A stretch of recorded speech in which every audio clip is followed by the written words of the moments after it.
들어오세요.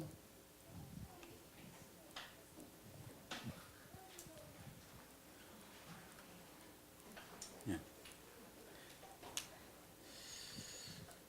신기하죠? 이렇게 안 보이는 분들만 눈에 보여요. 늘 그래요, 늘.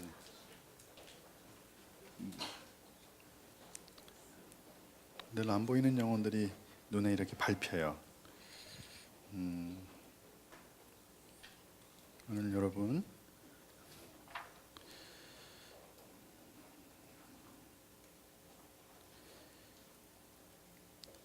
고린도후서 4장 3절 4절 말씀을 펴보겠습니다.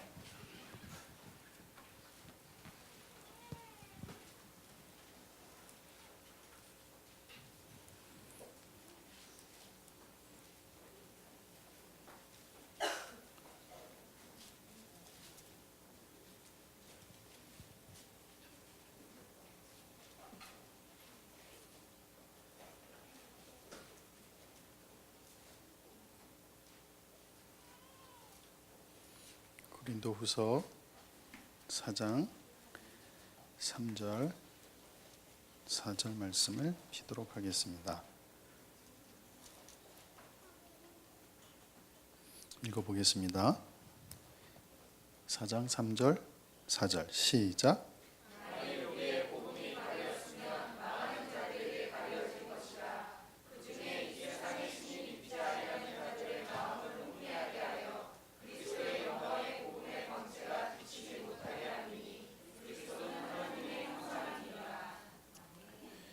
다시 한번 읽어볼게요. 우리 정의가 좀 반주 좀 해줄래? 3절 4절 읽어볼게요. 시작.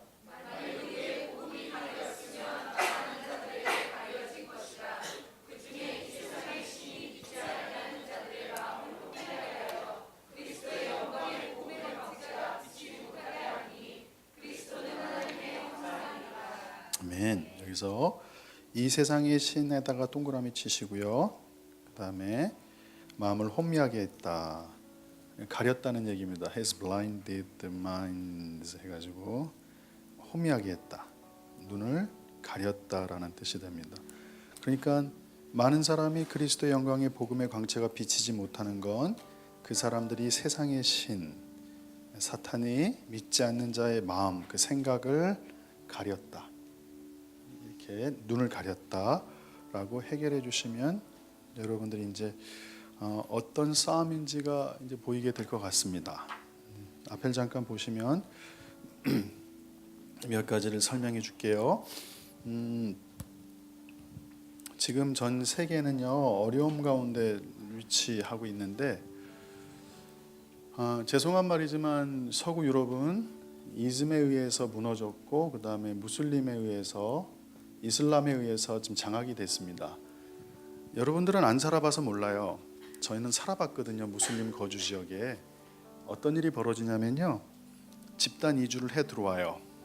들어오면 그 땅에서 땅을 장악하는데 그 땅은 전략적으로 장악해요. 땅을요. 일단 수도권 중심으로 모이기 시작하고 공항 중심으로 모여요. 그게 그들의 타깃이에요. 공항에서 1시간 이상 떨어지면 안 돼요. 무조건 30분 내로 거주. 이거는 전략이에요. 그래서 그 속에 들어가서 모여요. 그런데 이게 한 세대가 지나면 두 부부가 아이를 낳는 숫자가 10명 가까이 되기 때문에 어느 시대가 지나면 통제할 수 없는 숫자의 사람들로 늘어나기 시작해요. 독일 같은 경우에 지금 큰 문제가 생긴 게 터키 쪽에서 사람들이 광부로 들어갔고 독일 땅에서 이 터키에 들어왔던 광부들이 지금 아이를 낳은 숫자가 500만 명이에요. 500만 명이에요. 좀 더 늘었어요. 제가 영국에 있을 때 500이었어요. 무슨 말이냐면요, 서울 정도 되는 땅을 다 장악하는 거예요. 거기서는 독일 법이 통지권으로 못 들어가요. 자기들의 법이 우선해요. 그래서 이 안에 들어가면 사람들이 어떤 일이 당할지 모르죠. 영국도 런던은요, 죄송하지만 한 800만 되는데 한 600만 가까이가 이민자들이에요. 그러니까 런던은 백인 도시가 아니에요. 런던에 시티라는 도시가 있고, 런던은 좀 더 특이한 구조가 있어요. 시티가 있고 런던시가 있어요. 이 두 개가 한 도시에 두 개의 시장이 있거든요. 그런데 런던 시장이 이번에 무슬림이 됐어요. 놀랍죠. 이제 통치하게 돼요. 프랑스에도 마찬가지예요. 프랑스도 수도권을 중심으로 해서 각 기차역 중심으로 모이게 했고, 그다음에 드골 공항 근처에 모이게 하고, 이런 식으로 지금 프랑스에도 한 제 생각엔 600만 정도가 무슬림이고, 영국도 한 500만 정도가 무슬림이에요. 그다음에 네덜란드는 한 1200만밖에 되지 않는 땅인데, 인도네시아 사람들이 일로 들어와서 식민지였기 때문에 지금 150만 명 정도가 무슬림이에요. 그러니까 유럽은 전체적으로 지금 여러분이 알다시피 제가 있을 때만 해도 EU 가입을 할 때 터키를 허락해 주지 않았어요. 그 이유는 터키가 무슬림 국가였기 때문에 그래요. 지금도 터키는 들여보내지 않으려고 그런 마지막 보루인데 조만간에 뚫릴 거예요. 서구 유럽은 진보적인 사회주의 사람들에 의해서 장악이 됐고, 그다음에 무슬림에 의해서 장악이 돼서 지금 사회 기능이 상당히 어려운 상황 가운데 처해 있고, 결정적으로 교회들이 영적으로 완전히 떨어지게 됐어요. 영적으로 완전히 무너지게 됐죠. 이런 상황 가운데 하나님께서 다른 나라들에게 부흥을 일으키는데, 이제 문제가 뭐냐면 말레이시아나 인도네시아에서 부흥이 일어나도 이 땅의 자체가 무슬림 국가이기 때문에 기독교인으로서 한계가 노출된다는 거예요. 언제든지 정부가 탄압할 수 있는 구조라는 거죠. 그다음에 아프리카도 마찬가지고, 중동 땅 이집트에서 아무리 부흥이 일어나도 무슬림 국가 땅에서 벌어지는 거예요. 그러니까 저희가 지금 이 교회가 가야 될 길 중에 하나가 뭐냐면, 지금 마지막 전 세계에서 보루로 삼는 것 중에 하나가 저 남미나 미국 쪽 빼고 대한민국이 이 수많은 유럽의 기독교인들이 부탁하는 거예요. 기도로 이 땅이 일어나서, 이 땅이 하나님의 영광이 일어나 이 유럽에 있는 교회들을 도우십시오. 그래서 이 교회들이 일어나기에 여러분 먼저 달려가십시오. 계속 기도로 이들이 막 생명이 끊어지고 있어요. 막 죽어가고 있어요. 그래서 여러분 무서운 일이 벌어집니다. 공산주의도 무섭지만요, 무슬림이 들어오면요 그냥 끝장이 납니다. 그냥 완전히 끝장이 납니다. 감당할 수 없는 어려움이 찾아오거든요. 저들의 기도는 대한민국이 일어나기를 소망하고 있고, 이 대한민국이 중국의 지하교인들, 여기도 공산주의입니다. 일본도 소망이 지금 많이 꺾인 상태고, 대만은 부흥이 일어나봤자 작은 나라이기 때문에 쉽지 않고, 우리나라가 일어나야 되는데, 그렇다면 재미있는 현상이 하나 있어요. 왜 어둠의 권세가 대한민국을 총공격하고 있을까? 지금 정치, 외교, 문화, 무슬림도 1970년대를 중심으로 영국을 무슬림의 유럽 전진 기지로 삼았거든요. 유럽 전진 기지로. 그거는 저 사우디 국왕 중심으로 무슬림 연합에서 결정한 사항이에요. 그래서 영국을 무슬림 중심 전진 기지, 영국이 딱 무슬림화 되면 유럽은 먹을 수 있다라는 게 그들의 타깃이었고, 그게 지금 현재 이루어져 있는 상태예요. 그 다음에 1990년대부터 새로운 타깃을 삼았어요. 그게 어디냐면 대한민국이에요. 대한민국을 이 아시아의 무슬림화 시키는 교두보로 삼는다. 그래서 모든 대한민국의 이 땅을 무슬림화 시키려는 시도가 이제 진행이 됐지요. 요 근래 여러분들 무슬림들이 엄청 늘어난 거 아시죠? 요 근래 불과 3, 4년 전만 해도 이 대학가에 많지 않았는데 지금 세종대만 1000명 정도 돼요. 1000명 정도 되고 어마어마한 숫자가 들어오게 돼요. 이건 어쩔 수 없어요. 유엔에서 결정하는 거기 때문에 유엔에서 그 나라마다의 학력 평가, 교육 평가를 여기서 주관하고 여기에 기준대로 들어가고, 그 항목 가운데 하나가 다문화여야 돼요. 다문화. 많은 문화들이 섞여버리는, 어쩔 수 없이 우리나라에서 세계 순위권을 올리려면, 100대권 안으로 올리려면 이 합법적인 법 안에 들어가야만 이들이 순위를 매겨주기 때문에 어쩔 수 없는 상황이에요. 대한민국이. 그러니까 대한민국은 보십시오. 무슬림에 의해서 전 세계에서 가장 주목받는 나라. 두 번째, 또 북한의 핵으로 통해서 또 우리 안에 있는 내부의 적들이 있잖아요. 내부의 적들. 여러분 죄송하지만 제가 지금 이제 공부 많이 하기 원하고 좋아하는 것 중에 뭐냐면 1945년에서 1950년대까지 우리나라 초기 정권이 세워지는 48년 뭐 이때 정권이 세워졌지만 이때 우리나라에 광복이 된 후에 이 나라에 있었던 좌파 우파의 이념 대립, 그 중에 특별히 좌파들의 남로당선이나 뭐 여운형 뭐 수많은 사람들의 이 흐름들이 어떻게 진행이 됐는지 제가 관심이 좀 많아요, 이쪽에. 그런데 놀라운 것은 여기 있는 분들이 결국 북한으로 다 들어가셨죠. 전쟁 끝나고. 그리고 어떻게 됐죠? 다 죽었습니다. 싹 죽입니다. 아마 우리가 이 사람들이 원하는 방식으로 통일이 되면 이 땅에 있었던 사람들이 대우받는 게 아니라요, 다 죽습니다. 똑같은 일이 60, 70년 전에 벌어졌기 때문에 똑같이 벌어질 겁니다. 그대로 시간이 지나면서 다 죽게 돼 있습니다, 그 흐름이. 어쨌든 간에 지금 대한민국은 정치 외교적으로도 가장 전 세계에서 지금 어려운 상황에 노출되어 있습니다. 그러면 상황을 봤을 때는 위기라고 보는 거죠. 위기인데 이 위기의 상황에서 그럼 하나님이 왜 대한민국을 위기 가운데 집어넣으셨을까? 이 상황을 왜 어렵게 하셨을까? 왜 수많은 나라들이 우리나라를 못 잡아먹어서 안달이고 영적으로 이 나라를 뒤집어 놓으려고 그러고 이 나라가 왜 무너지기를 그렇게 소망하는가? 여러분, 대한민국 안에서도 대한민국이 전복되기를 원하는 분들이 많아요. 이 시스템이 그냥 없어지길 원하는 분들이 많다고요, 솔직히. 이 안에도 있어요. 이 안에도 있어요, 솔직히요. 그들은 자기가 의롭다고 생각해요. 이 대한민국 구조 사회가 잘못되어 있다고 보기 때문에 재벌 편향, 가진 자, 없는 자, 계급 구조로 보는 사람이 이 안에도 있어요. 알아요, 누군지. 그들의 소망은 이 나라가 없어지는 거예요. 그런데 이걸 보시면 돼요. 만약에 이 나라가요, 하나님의 교회가 한 가지를 품어요. 그게 뭐냐면 소망.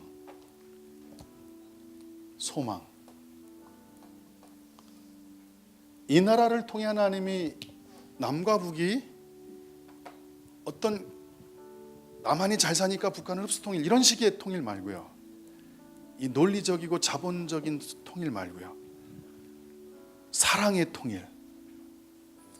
언약으로 서로 인격적으로 존경하며 1등 국민, 2등 국민 나누지 않고 정말 인격적으로 이들을 사랑하며 주의 복음의 빛으로 이 땅이 터지게 되면 쓰나미가 여기까지 흘러갑니다. 왜 그런지를 설명해 드릴게요. 이 사건이 거의 100년 전에 벌어진 사건이에요. 100년 전에도 어둠의 권세는 똑같이 일했어요. 100년 전에도 어둠의 권세는 이 땅에, 제가 이 칠판을 놓는 방식이 있거든요. 이렇게 놔야 돼요. 태우가 꼭 이렇게 놔야 돼, 그렇지? 원칙이 있어. 내가 그 이유는 그냥 내 원칙이야. 이게 2017년 현재 벌어지고 있는 상황이에요. 벌어지고 있어요.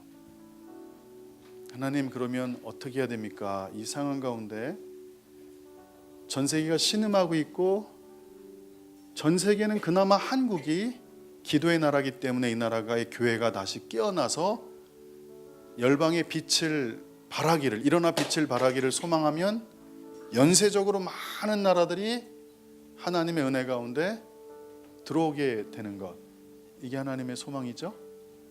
근데 여기는 지금 고립돼 있고 언제 터질지 모르는 위험 가운데 놓여 있어요. 다 잡아먹으려고 그래요. 다 죽이려고 그러죠. 그런데 이 일이 놀랍게도 1차, 2차 세계대전에 똑같이 벌어진 사건이 였어요. 어떻게 하냐면 2차 세계대전 당시 온 유럽은 이탈리아의 파시즘과 독일의 나치즘, 그 다음에 여러분 일본의 군국주의, 제국주의. 히틀러가 일본에 왔다는 거 아시죠, 여러분? 형제를 맺었다고요, 형제요. 히틀러는 한국에 오지 않았어요. 히틀러는 일본까지 왔어요. 그리고 형제를 맺었어요. 그때 통역했던 분이 이방성 목사님 아버님이에요. 아, 할아버지. 네, 통역했던 분이. 역사가 그렇게 흘러요. 재밌어요. 그런데 잘 보셔야 될 게 이거죠. 나치에 의해서 폴란드 침공이 시작됐고 나중에 러시아가 일어났지만 러시아가 일어나기 전까지는 마지막에 러시아가 큰 역할을 해요. 그렇지만 모든 유럽은 나치에 의해서 장악이 됐어요. 1200만 명이 사살됐습니다. 600만 명은 기독교인이었고 600만 명은 그냥 다른 나라 사람들이었고 600만 명은 유대인이었습니다. 1200만이라는 숫자가 당시 지구상에서 사라졌고 딱 하나 교두보가 영국이 남았습니다. 영국이 남았다고요. 영국이. 정치, 경제, 외교적으로 영국만 고립됐었고요. 영적으로도 어떤 일이 벌어졌냐면 헤겔이란 사람이요, 뭘 얘기했냐면 나는 예수님보다 소크라테스가 좋다. 예수 우존적 삶을 사는 것보다 자기가 성찰하고 자기가 연구해서 내 중심적으로 이 세계를 보는 패러다임을 갖고 있어야 된다. 헤겔이 이런 사람이에요. 근데 헤겔이 좌파 우파가 나뉘는데 특별히 좌파 쪽의 핵심적인 네 사람이 누구냐면 마르크스고 엥겔스고 포이에르바하, 마르크스의 제자가 레닌이에요. 레닌의 수제자가 스탈린이고 스탈린의 후계자가 후르시초프. 이렇게 진행이 돼요. 요 네 사람. 헤겔 좌파의 핵심적인 네 제자. 문제는 뭐냐면 이런 흐름 가운데서 이들의 영향을 받은 사람들이 나타나요. 그걸 무신론적 실존주의라 그래요. 대표적인 사람이 하이데거. 더 내려가면 샤르트르, 까미. 여러분 알 거예요. 제가 공부를 여기서부터 시작했거든요. 인문학 공부를 21살부터. 무신론적 실존주의가 제가 가장 중심이 있었던 과목이었어요. 왜냐하면 전 이 사회가 싫었거든요. 전 이 땅이 싫었거든요. 미웠거든요. 반발로 공부를 하기 시작했어요. 전제 조건은 무신론이에요. 그런데 이것이요 어떻게 흘러가냐면 기독교로 흘려 들어와요. 그래서 하이데거의 영향을 받은 불트만이라는 사람이 나타나면서 이 기독교의 사복음서가 갈기갈기 찢어지기 시작해요. 복음의 능력은 땅으로 꺼져 버려요. 인간 중심의 신학이 교회에 들어오면서부터 자유주의 신학이다. 리버럴리즘이 전 세계를 휩쓸어요. 엄청난 일이 벌어져요. 종교계 안에서, 기독교계 안에서 성경은 찢어져 버려요. 권위가 상실돼요. 성경의 근원까지 무너져 버려요. 그런데 놀랍게 전 세계가 빨갛게 무너지고 있는 상황 가운데 영국의 복음주의의 신학자들이 나타나요. 그게 C.S. 루이스고 그게 마틴 로이드 존스였어요. 제가 이 얘기를 왜 하냐면 전 세계가 다 이즘과 정치 외교적으로 다 무너지고 종교도 무너지고 영적으로 교회가 다 고꾸라졌을 때 하나님이 영국 땅에 하나님의 사람들을 일으켜요. 그들이 마지막 보루가 돼요. 끝까지 말씀 중심으로 가요. 어떤 이즘이나 철학이 중요한 게 아니라 사상이 아니라 말씀이 우선이다라고 생각하고 기도하는 그룹들이 일어나기 시작해요.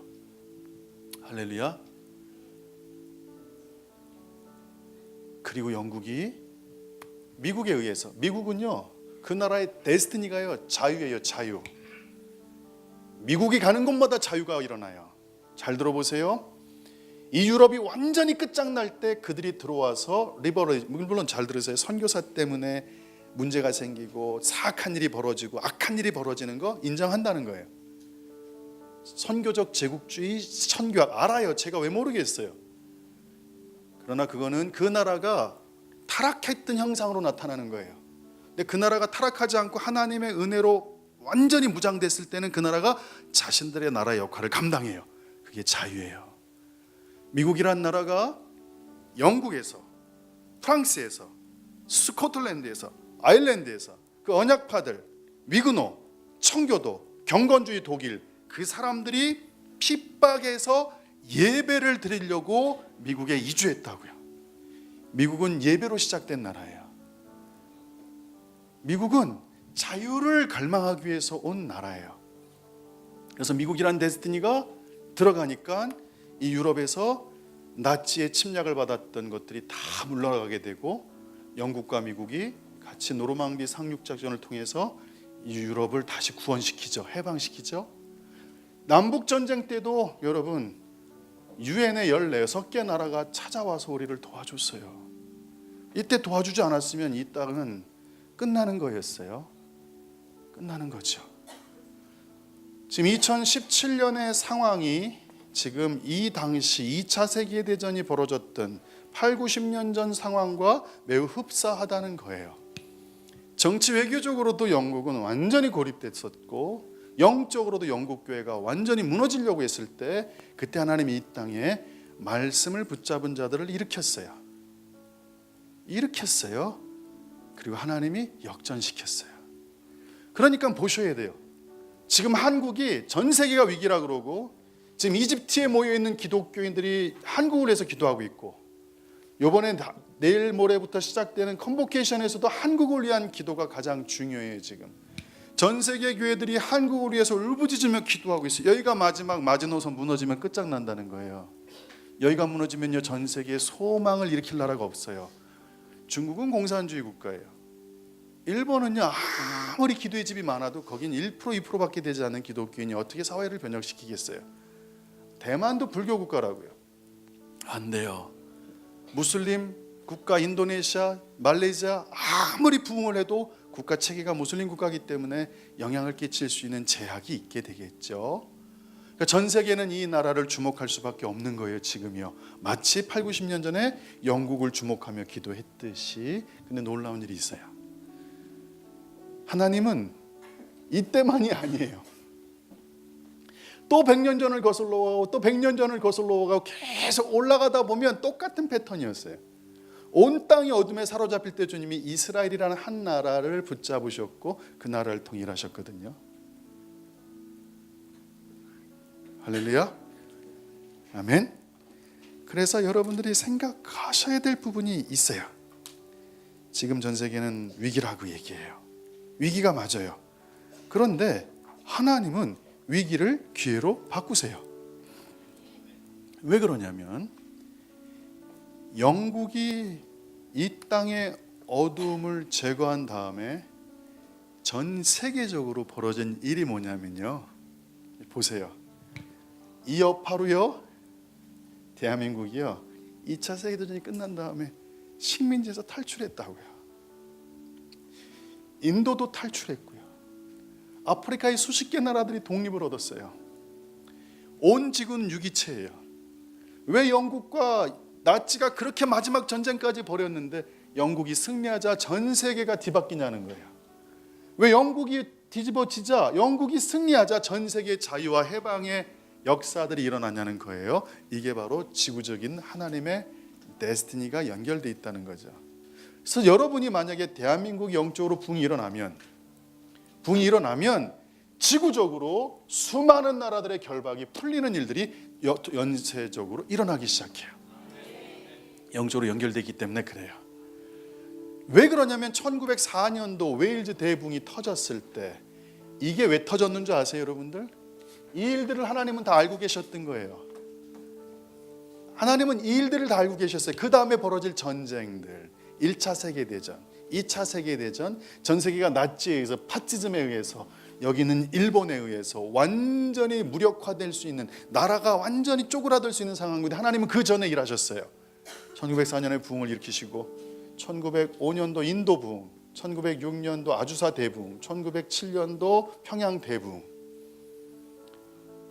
하나님은 이런 일이 터지기 전에 미리 전 세계를 하나님의 영광으로 한번 덮어버리시죠. 그리고 그들을 일으키셔요. 그들이 준비되게 하고 고난이 찾아와도 기도의 씨앗이 꺼지지 않도록 도우셨어요. 영국이 끝까지 버텼던 건요, 웨일즈 대부흥의 흐름 때문에 그랬다는 걸 여러분이 아셔야 돼요. 영국이 끝까지 버텼던 건 하나님이 주셨던 그 영광의 흔적을 이들이 갖고 있었고, 대한민국이 이렇게 어려울 때 왜 지금 교회는 쇠락하란다고 하지만 왜 지금 기도할 수 있냐면요, 이 교회가 대한민국이 60년대 70년대 폐허가 된 6.25 이후에 교회들이 울부짖기 시작했어요. 하나님, 전 세계에서 가장 가난한 나라 한 나라 다음이 저희 나라였거든요. 두 번째로 가난한 나라. 이 나라가 하나님 손에 있습니다. 하나님, 이 나라를 불쌍히 여겨주셔서 이 나라가 하나님의 영광에 쓰임받는 나라 되게 하여 주시옵소서. 그 기도가 수십 년 드려졌어요. 산에서 기도했고 울부짖으며 기도했어요. 교회는 힘을 얻었어요. 교회는 재정을 갖기 시작했어요. 인권, 물권을 갖기 시작했어요. 그리고 타락하기 시작했어요. 왜요? 교회의 연약함이죠. 그래서 교회는 사회에서 지탄받기 시작했고, 이 땅의 좌파들이 가장 싫어하는 게 교회예요. 교회가 사라져야 이 땅을 저들이 통치할 수 있거든요. 교회만 없어지면 돼요. 불교도 교회가 세상에서 제일 싫은 존재라고 선포하고 있어요. 이슬람도 가장 싫어하는 게 교회예요. 왜 교회일까요? 교회는 생명이 있기 때문에 그래요. 교회는 하나님의 생명을 흘려보내기 때문에 그래요. 저들은 한 통속이 아닐지라도 영적으로는 하나의 흐름으로 똑같이 가고 있어요. 교회만 없애버리면 되거든요. 그러나 이 교회가 다시 일어날 것 같아요. 왜냐하면 지금 흐름이 그래요. 가장 어려울 때가 닥쳤거든요. 그래서 교회들이 깨어나기 시작할 겁니다. 교회들이 다시 하나님 앞에 울부짖기 시작할 겁니다. 주님의 빛이 임하면 이 대한민국 교회가 다시금 한반도에서 선포할 때 전 열방이 흔들릴 겁니다. 아멘. 그래서 저희 교회가 그 사명을 감당하려고 가고 있습니다. 계시록 11장 11절을 펴보시길 바랍니다.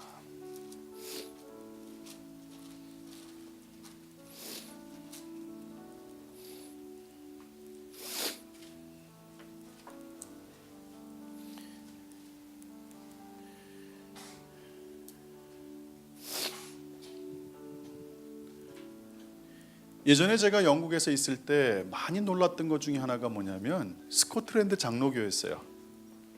스코틀랜드 장로교. 에딘베러가 수도고요. 그다음에 글라스고가 두 번째로 큰 도시. 이렇게 영국에 이렇게 있으면 저 북쪽에 있는 스코틀랜드 장로교. 척박한 땅이에요. 웨일즈도 아주 가난한 땅이고, 영국도요, 잉글랜드만 장악하고 있는 거예요. 나라마다 계급 구조가 있거든요. 이 나라가 이래요. 근데 스코틀랜드 장로교의 존 넉스가 어디서 영향을 받냐면요, 칼빈한테 영향을 받아요. 칼빈을 찾아가죠, 제네바까지. 칼빈의 흐름을 다 파악한 다음에 들어와서 스코틀랜드 장로교를 일으켜요. 이 땅에 막 하나님의 부흥이 일어나요. 그런데 스코틀랜드 영국의 어떤 정치적인 흐름에 의해서 이 교회가 완전히 핍박 가운데 있게 돼요. 제가 이때 충격 먹었던 게 뭐냐면요, 정말 수많은 사람이 죽어갔거든요. 죽어갔는데 제가 그 그림을 보고 너무 큰 충격을 먹은 게 뭐였냐면, 스코틀랜드는요 그렇게 추워요. 겨울에 진눈깨비, 바람. 그런데 이들이 묶여있던 그 감옥은요, 여러분, 천장이 없었답니다. 이들한테는 천장이 없는 감옥에 들어갔어요. 그래서 영국과 스코틀랜드의 정치적인 상황 가운데 이들을 핍박하잖아요. 왕정에서 니들 예수를 부인하라고, 다시 왕을 섬기겠다고. 그럴 때 이들이요, 보세요, 밤에요, 비 오죠, 눈 오죠, 그냥 맞는 거예요. 그냥 맞는 거예요. 옷 다 젖어 있어요. 화장실도 없어요. 여기서 이들이 그 다음날 또 가면 밤새도록 죽어 있을 것 같은 사람들이 얼굴이 초롱초롱한 거예요. 경비원들이 지나가고 이들만 있었을 때 그들이 그 밤에 손을 잡고 찬양했다고요. 하나님을 경배했다고요. 서로 위로했어요. 우리는 하나님께로 갈 거니까, 영원한 본향이 있으니까.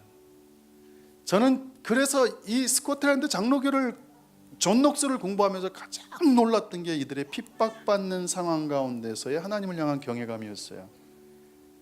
이렇게 신앙을 선진들이 유지했다고요. 우리의 믿음의 선진들은요, 신앙을요 지켰어요. 근데 그들의 힘으로는 안 돼요. 인간의 힘으로는 절대로 견딜 수 없는 환경이에요. 근데 여기 뭐가 임했을까요? 하나님의 임재가 임한 거예요. 그 임재가 있자 생명이 흘러가는 거죠. 생명은 사망을 죽이는 줄 믿습니다. 여러분 좀 죽을 것 같은 상황이죠? 하나님의 생명이 임하면 살아납니다.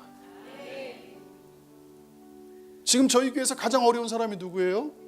창경이에요. 한진이라고요. 예준이가 제일 어렵다고? 맞아. 예준이가 손 들었어요. 자기가 제일 어렵대요. 그 젊은 나이에 하나님에 막 뛰어다니고 싶잖아요. 근데 하루 종일 우리 예준이 옆에 붙어 있어야 돼요. 예준이가 수술에 좋은 경과가 나올 때까지. 창살 없는 감옥 같을 수도 있죠. 어느 때는 이게 사랑으로 갈 수 있지만 어느 때는 부담으로 올 수도 있거든요.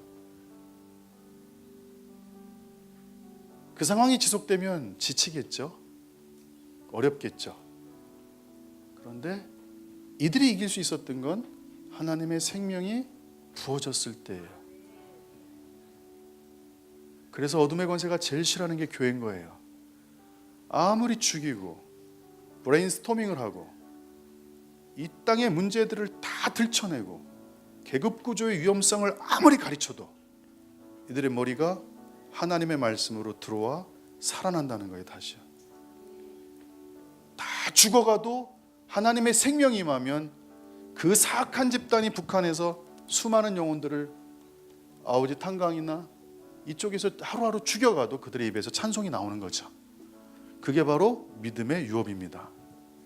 그렇게 견뎌왔습니다. 그렇게 죽은 숫자가 1억 2천만입니다. 지금까지 기독교인 가운데 순교당한 숫자가. 위기 가운데 소망이 있습니다. 그런데 이게 있어요. 위기 가운데 소망이 있지만 그것을 통해 넘어가서 빛을 발하면 어둠 속에 있어서 신음하고 간절히 생명을 얻어서 그 상황을 유지하고 이겼던 사람들이요 터져버려요. 붕 일어나기 시작해요. 다시요. 누군가 빛을 강하게 발아버리면요, 이 빛이 되게 강하면요 많은 사람이 소망을 얻는 거예요. 영국 교회 성도들이 그렇게 기도를 했기 때문에 이 유럽에서 나치에 의해서 핍박받았던 수많은 경건한 사람들이요, 우리는 언제 해방될까요? 그런데 영국 교회가 여러분을 위해서 기도하고 있답니다. 하루는 나치의 총공습이 있었어요. 영국에 400대가 출동해서 마지막 히틀러가 마지막 여기를 쳐버리면 영국이 끝장나는 상황이었다고요. 그런데 이 비행기가 왔다가 다시 다 돌아가요. 그래서 너무 놀랐어요. 처칠이요. 왜 왔다가 다시 돌아갔을까? 그때 기록이 남아있어요. 이 사람들의 기록. 갔는데 영국에서 비행기가 없다 그랬는데 수백 대가 떠오더래요. 너무 강력해서 자기가 싸울 수 없어서 돌아갔다고 간증이 나와요. 근데 그때 영국에선 비행기를 출정시키지 않았어요. 처칠이 그때 얘기한다고요. 하나님이 도우셨다고. 천사들이었던 것 같다고. 그때 누가 기도하고 있었답니다. 이 나라를 지켜달라고. 밤에 계시가 있었어요. 쳐들어올 거다. 너희들이 밤새 기도해라. 그 기도로 이 영국이 마지막 나치의 공습을 피할 수 있었고 생명으로 살아날 수 있었어요. 할렐루야. 그게 하나님의 능력이에요. 어둠의 권세는 전략이 있어요. 그들은 성실함이 있어요. 그들은 치밀한 계획이 있어요. 그러나 우리에게는 성령 하나님이 있어요. 하늘의 능력이 있어요. 소망이 있어요. 생명이 있어요. 예수 생명교회가 바로 그 역할이에요. Jesus Life Link. 예수의 생명을 연결하는 거예요. 그래서 여러분들에게 부탁하는 거예요. 삶의 소망이 없고 힘들어진 상황이 눈앞에 닥칠 때 이겨나 보세요. 그냥 일어나세요. 어차피 얼굴 어둡잖아요. 가만히 있으면 한번 웃는 거예요. 되겠지. 동호, 너 잠깐 나와봐.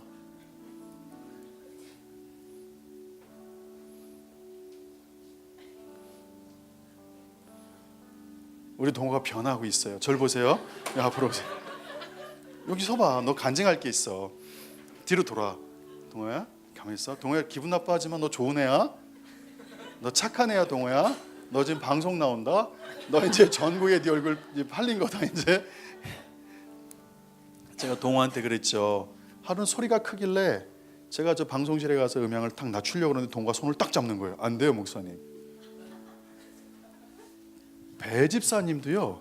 제가 낮추면 절대 안 건드리거든요. 배 집사님도 제가 낮추면 안 건드려요. 그 이유는 뭐냐면 담임 목사님을 인정하기 때문에. 음향은 배 집사님이 더 잘하죠. 그러나 영적권을 인정하니까 그냥 봐주시는 거예요. 근데 동호가 딱 맞추는 거예요. 안 된대요. 내일 세팅 다 해놨대요. 만지지 말래요. 너 잠깐 내 방으로 와. 그래서 내 방으로 갔어요. 그리고 교육을 시켰어요. 근데 어저께 우리 은희가 예배 인도자인데 은희가 뭐 좀 높여줘 그랬더니 동호가 잘 얘기했대요. 잘 얘기했대요. 그래서 제가 동호를 불렀죠. 동호야, 다음부터 그러지 말고 예배 인도자나 목사님이 얘기하면 너의 태도를 이렇게 바꿔주면 좋겠어요. 그랬더니 동호가요, 아멘 그러는 거예요. Did you get it? 그러더니 sure 그러더라고요. 그래서 동호한테 그랬어요. 제가 한번 해볼게요. 동호의 태도를 불러보세요. 이전 태도. 알았지? 동호야 이거 좀 낮춰라. 손 막아야지. 내 손을 잡아야지. 그걸 한마디 해야지. 안 됩니다. 오케이. 잘 보세요 이제. 동호야 이거 좀 고쳐줘. 시작.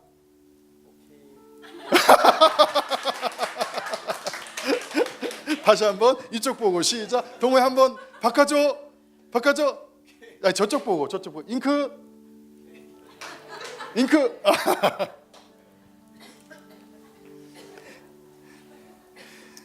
요즘 제가 동호랑 친하거든요. 여러분 태도예요. 태도 옳고 그름이 아니에요. 다시요. 여러분이 착각하는 게 있어요. 남자든 여자든 이미 다 타락한 상태예요 지금요. 그걸 여러분 놓치면 안 돼요. 예수의 피값으로밖에 회복이 안 돼요. 그 오르신 분은 예수님밖에 없다고요. 거기서 옳고 그름은요 아무리 봐도 그건 답이 나오질 않아요. 그러나 여러분의 태도만 바꾸면 돼요. 태도를. 동호가 이게 길러지면요 우리나라에서 가장 탁월한 음향 기사는 안 될지언정 우리나라에서 가장 좋은 태도를 가진 음향 사역자는 될 수 있어요. 이 말이 되게 중요해요. 저 가르쳐 준 거예요. 동호한테. 목사는 가르쳐 주고 교정해야 될 역할이 있거든요. 여러분들 얼마나 좋아요. 이게 믿음의 유업이에요. 여러분들 신앙적으로 위기고 어려운 상황이 닥칠 때 하나님께서 여러분에게 생명을 주시고 그 생명이 계시록 11장 11절을 읽어볼 거예요. 지금 펴셨죠? 준비 시작.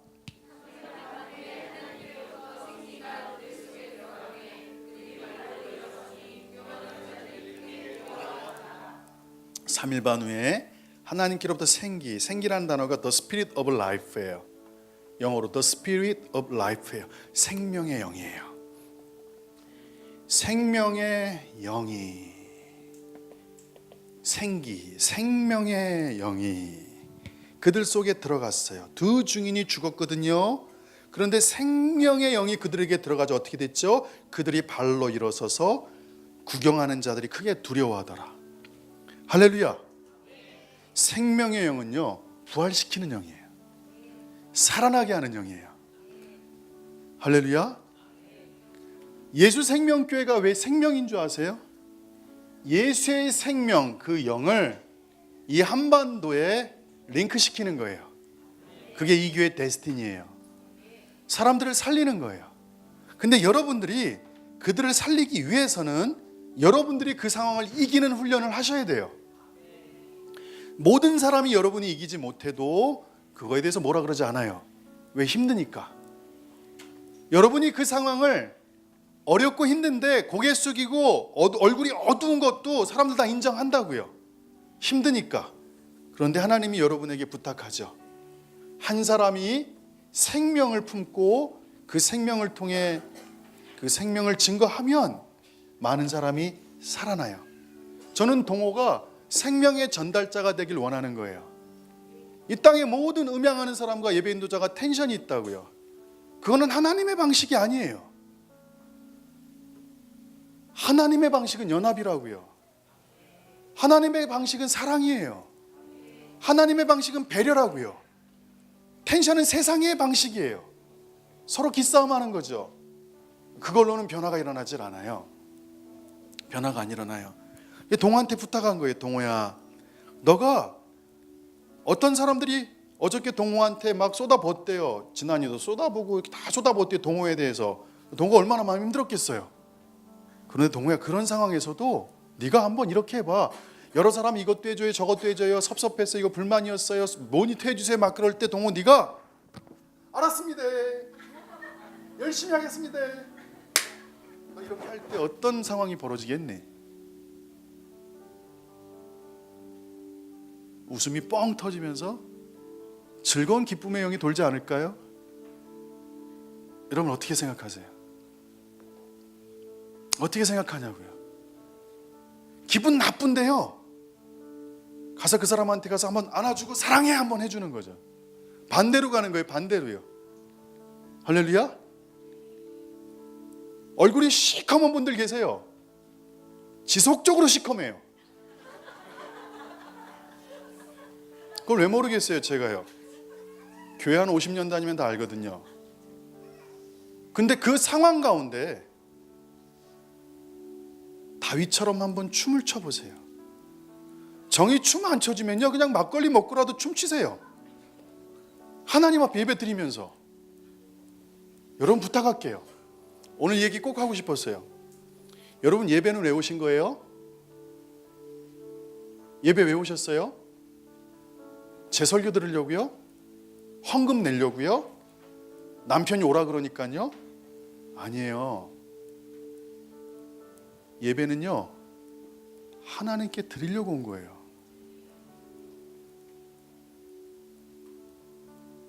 가난한 사람이 하나님께 드릴 게 없으니까 비둘기 하나를 이렇게 가슴에 품고 40km를 걸어와요. 근데 딴 사람들은, 부자들은 소도 갖고 오고 양도 갖고 오고 염소도 갖고 오는데 이 사람은 너무 가난해서 그 재단, 너 조용히 해, 재단에서 머뭇거리는 거예요. 문을 열고 들어갈 수도 없어요. 괜히 창피해요. 근데 제사 드리고 싶어요. 하나님께 이 예물을 드리고 싶어요. 그래서 기웃거리는데 제사장이 부르죠. 야, 개똥이 너 일로 와봐. 왔어요. 너 하나님께 여기 왜 왔어?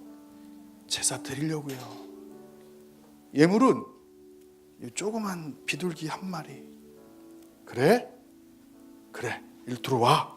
근데 사람들이 많아서 저 사람들은 양이고 염소인데, 아니야, 일로 와. 그게 뭔 상관이야.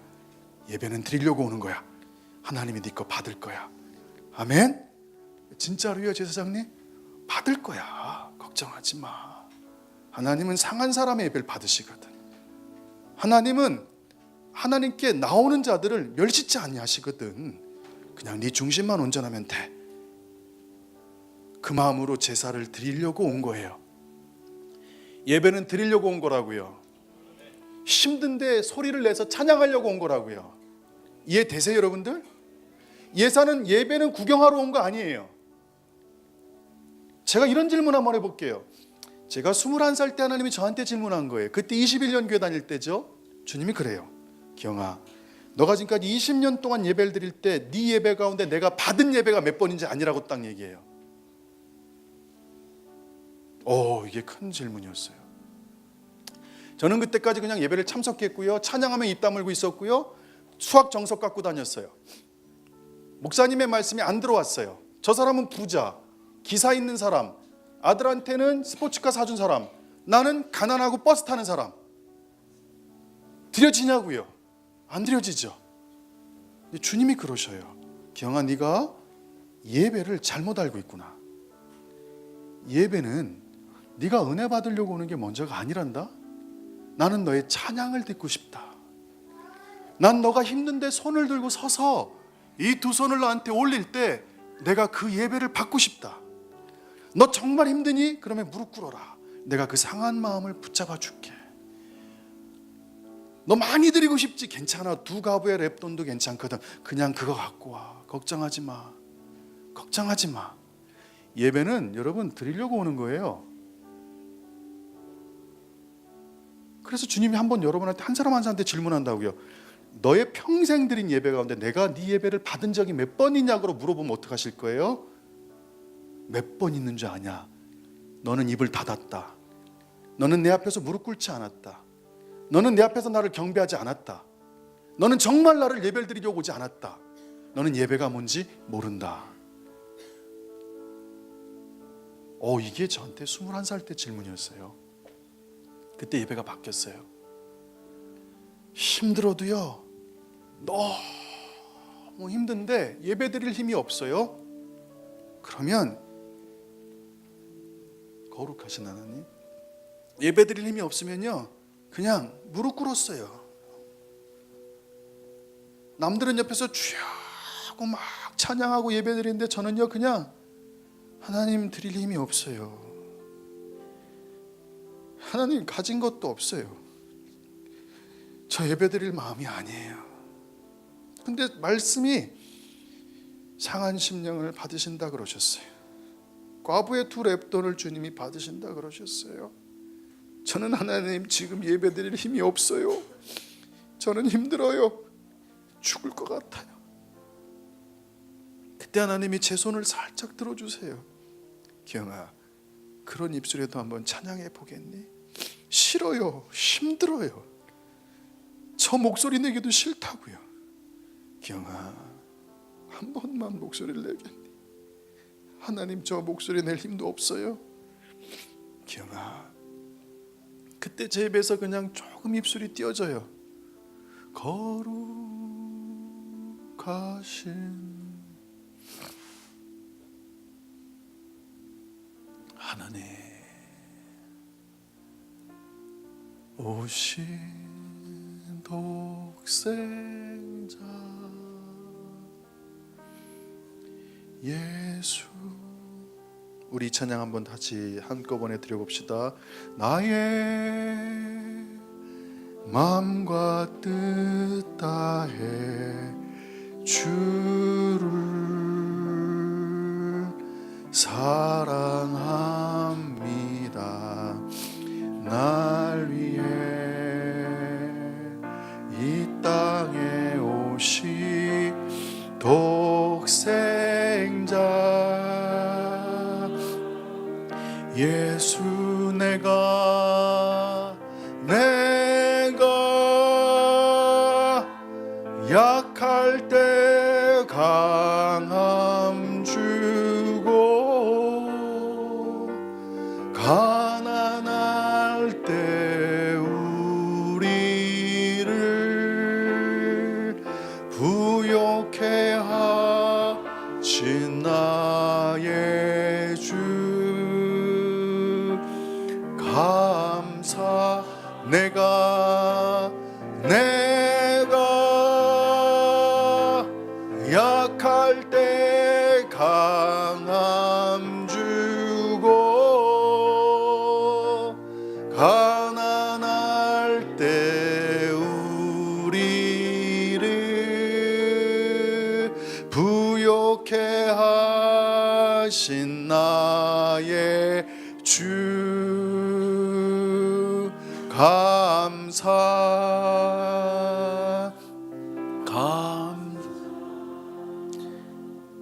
여러분, 그렇게 힘들 때 그냥 손을 들었고요, 입술을 열었어요. 그러자 하늘에서 생명이 저한테 이렇게 임하더라고요. 패배자로 와서 예배 드릴 수 없었는데 제 의지가 제 본성과 싸웠어요. 그런데 하나님, 저는 오늘 예수생명교 성도들이 오늘 왜 왔는지를 깊이 깨닫기를 소망합니다. 하나님은 여러분의 찬양을 받길 원하세요. 힘든 거 아는데 주님이 얼마나 예뻐할까요? 힘든데 손 들고, 저렇게 힘든데 목소리 내고, 힘든데 일어서서 나를 경외한다 하는 저들을 보면서, 아들아, 딸아, 내가 너를 기뻐한단다, 내가 너를 사랑한단다, 이렇게 주님께서 여러분을 만지시기를 소망합니다.